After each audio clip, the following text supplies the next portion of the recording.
এই যে আগামী মাসে বাজেট উপস্থাপন করা হবে, সংসদে বাজেট হওয়ার সাথে সাথে আমরা আরো অনেক বেশি সংখ্যক মায়ের কাছে, সারা দেশে আরো অধিক সংখ্যক মায়ের কাছে আমরা ফ্যামিলি কার্ড পৌঁছে দিতে পারবো।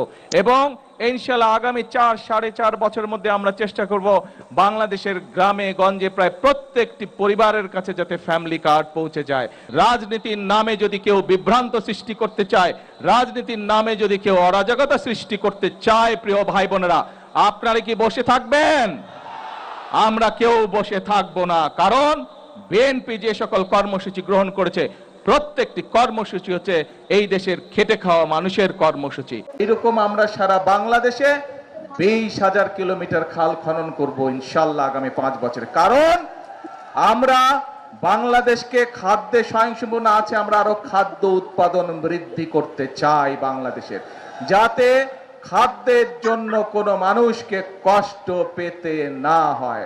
এই যে মানুষগুলো তাদের জীবন আত্মহতি দিয়েছে, তাদের এই রক্ত কি আমরা বৃথা যেতে দিতে পারি না।